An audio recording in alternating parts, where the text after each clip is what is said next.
मनसे अध्यक्ष राज ठाकरे नांदेड दौऱ्यावर आहेत। पदाधिकारी आणि कार्यकर्त्यांसोबत राज ठाकरे चर्चा करणार आहेत।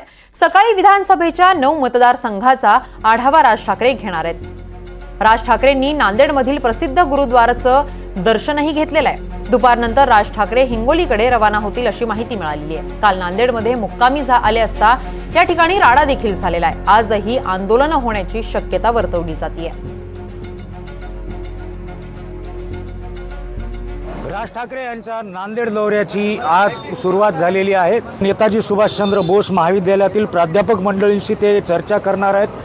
ही चर्चा झाल्यानंतर जिल्हाध्यक्ष मॉन्टेक सिंग यांच्या घरी ते भेट देणार आहेत आणि त्यानंतर याच हॉटेल सिटी सिम्फोनीमध्ये राज ठाकरे हे 9 विधानसभा मतदारसंघातील आढावा घेणार आहेत, कार्यकर्त्यांशी संवाद साधणार आहेत। काल मराठा संघटनांनी ज्या पद्धतीने घोषणाबाजी केली होती त्यानंतर पोलिसांनी आज अधिकचा बंदोबस्त जो आहे तो राज ठाकरेंच्या सुरक्षेसाठी तैनात केल्यात आला आहे। या हॉटेलकडे कुणालाही सकाळपासून जाऊ दिलं जात नाही आहे। मोठ्या प्रमाणात पोलीस बंदोबस्त तैनात करण्यात आलेला आहे।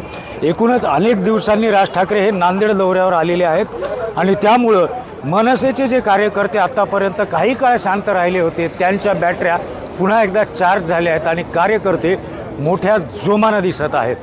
योगेश लाटकर, NDTV मराठी, नांदेड।